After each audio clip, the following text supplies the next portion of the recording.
Hello lovely writerly folks, so I am back, it's Friday, and the clocks go this weekend. What else have I got to tell you about British life? The clocks go this weekend, the snow is gone, although it's due back, which is just enough. Anyway, I want to talk about the importance of goal setting, which potentially sounds a bit high stress and maybe a little bit naff. However, I've got a point, so bear with. Resolutions are not just for New Year. That's kind of the sideline of today's video. I did a video earlier on in the year, if you've seen it, about this is the first year where I've actually bought a journal, a proper planner, not a diary style journal, but get my stuff down and in order kind of a planner. Because I'm a procrastinator by my very nature. And not only that, this is, as of February, end of February, beginning of March this year, it's my first full-time year at home as a person potentially trying to kind of work for themselves kind of thing. So I have, I've always worked in one form or another. Even sort of during working for myself, it's actually involved other people. So when I had my own company, I used to do marketing and sort of business advice for small businesses and independent entrepreneurs and things like that. So I always got to leave the house, if that makes sense. That I always had other people that needed a service from me. Whereas now, from a writer point of view, I am having to manage myself. I don't have deadlines that are set for me by other people anymore. I have deadlines that are set by myself, and I have workloads that are set by myself as opposed to other people needing things from me. And I found that as I kind of hit December 2017 and into January 2018, I found that I looked back across kind of my first full-time year at home as an entrepreneur trying to turn out a creative product, that as I looked back across the year, I kind of put down what I'd achieved. And don't get me wrong, I come from somewhere where the first book, the first novel I ever finished, I only ever finished it about 2 years ago. Up until that point, I'd never finished anything. I'd start writing, write lots, but never actually get to the end. And then with this kind of first big finish, this kind of the first big goal of hitting the end, I kind of hit like a hallmark moment, if you like, and I didn't celebrate it. I didn't give myself, that pat on the back that I deserve, that you deserve. If you achieve something, celebrate every little goal, every little achievement. And the only way you can do that is if you know that you're hitting them. And this is kind of where I was at. So I got to January-ish this year and looked back, and I'm like, so yeah, sure, I finished a couple of books, and I did. So what did I do? I finished a full-length novel and a shorter non-fiction, so around about 30,000 words, something like that, and a shorter non-fiction, which is a deal. But all I could think of was that it wasn't enough, and I couldn't think of anything else that I'd done. Sure, I'd finished a fiction book and I'd finished a non-fiction book, but my publisher wanted those and I had to get them done, and I'd have liked to have had this done and that done, and what else? I must have wasted a lot of time, and that's really all I could kind of focus on. And that was after some kind of sort of deep work with myself. That was the reason behind buying the planner. So you've all seen this before. This is my planner, and this is the Ultimate Diary Planner. I've told you about it before. I will post links down below just in case you want to know about it again. However, I went looking for something really specific with a planner, and I found it. So what I can say straight off the bat is that this one is full of inspirational quotes. I've already said it all before, blah, blah, blah. It's absolutely fantastic. Fits in my handbag because I have a big one, blah, blah, blah. However, let me get you to a blank page. One of the things that I was looking for is, I hope you can see. So one of the things I was looking for is a breakdown of the days. So this is Monday, Tuesday, Wednesday, Thursday, Friday, and then Saturday and Sunday. And then underneath, there's little bits down here that I hadn't paid proper attention to, I suppose, when I was looking at it on Amazon, when I was looking at the page breakdown and what it is. So there are boxes at the bottom that say this is what made me smile, and there are boxes at the top that say important events to date, and everything's dated. Now, one of the reasons I wanted a layout like this is because I got to the end of my first full-time year at home with no idea of what I'd actually achieved other than finishing a full-length novel and a non-fiction book. And that's great, and it is. But you know what? Last year, I actually did a lot more than that. And I had nothing to prove it to me. So this journal, this planner, isn't about me setting unmanageable goals for myself. It isn't about me making huge, great big lists to beat myself with. And it isn't about me pulling myself through the whole year, constantly trying to play catch up with myself. This planner is for me to write down the things at the end of each day that I've achieved, so that I can go back at the end of the year and look at, when I look back and think, so what, how many books have I got out this year? Because everything for a writer comes down on what you've actually turned out. And writing is so much more than that. I mean, writing is the writing, sure, it is the story, the non-fiction, whatever you're working on.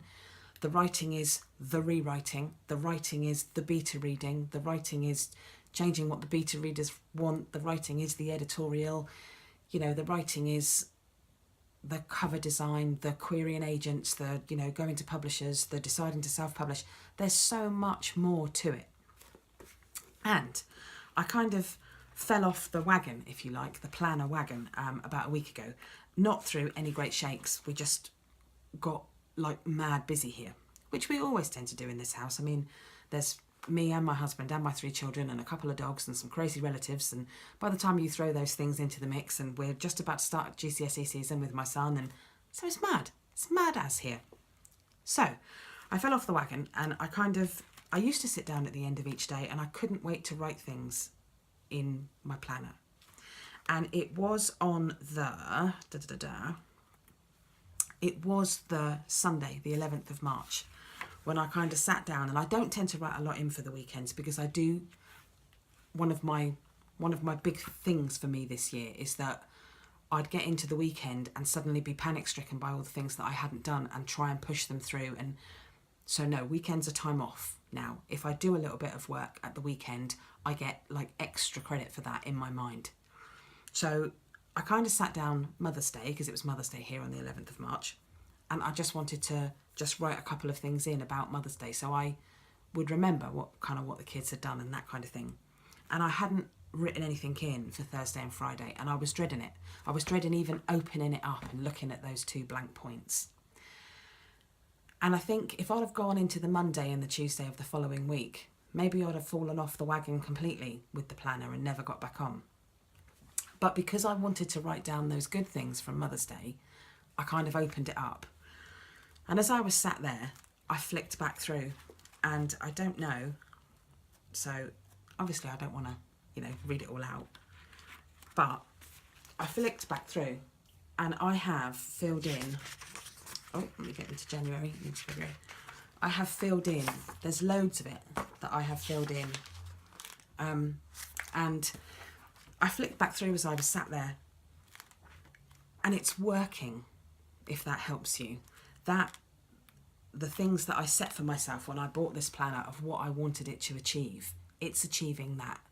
I sat down and I was able to look back and go, I've actually done an absolute ton of work this year, and I'd forgotten all the little bits, because that's the thing with sort of being a writer sort of for ourselves, especially where I kind of do my own website and that kind of thing, and I'm by no stretch of the imagination am I any good at graphic design.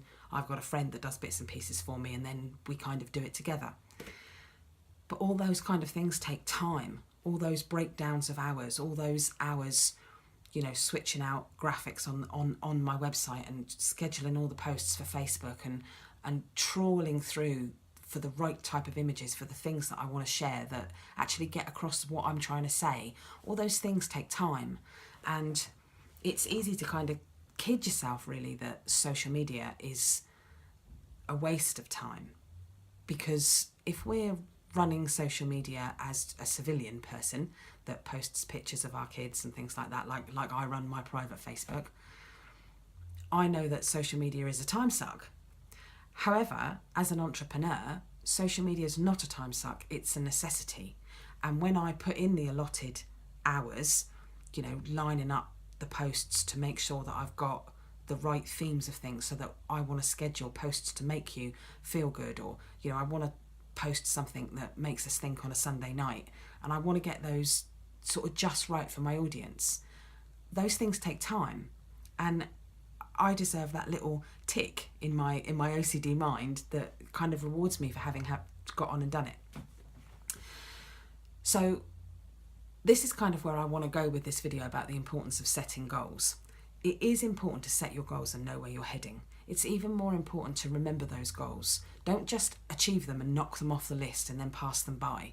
Because when I get to the end of this year, this will be what I hold up and kind of have a glass of wine over. This will be what I use to pat my back with. And maybe it's an old work style mentality for those of us that have been in any kind of retail or sales environment when we have to have our yearly reviews.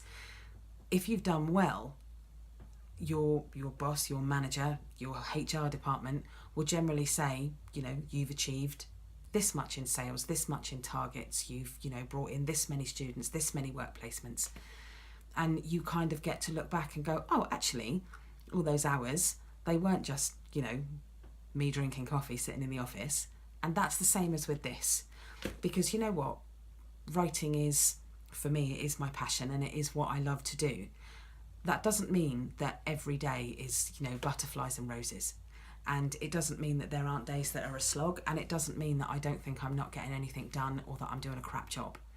And so this Ultimate Diary Planner is absolutely doing what I wanted it to do.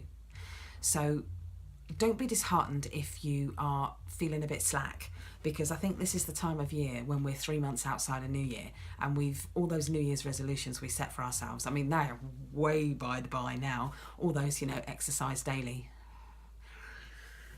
Yeah, twice a week. I'll be pleased with twice a week at this stage. But now is the time to maybe readdress those goals and readdress those resolutions that we set for ourselves, and, you know, pull them out of the fire and look at what we can actually, you know, shake the dust off and go, right, no, I'm not giving up on it. And having somewhere like this where you write down the stuff that you've achieved actually becomes a victory, because I'm a list taker who tends to write stuff down purposely to kind of prove to myself that I'm not accomplishing enough. I've gone in with a different mindset this year, and yeah, so I thought I'd share. So I'll tag any links down below in the down bar for the Ultimate Diary Planner. I hope you are all getting the words down, lovely people. And if you want to chat about writing or anything at all, leave me a comment in the down bar. I'll see you all later, writerly folks.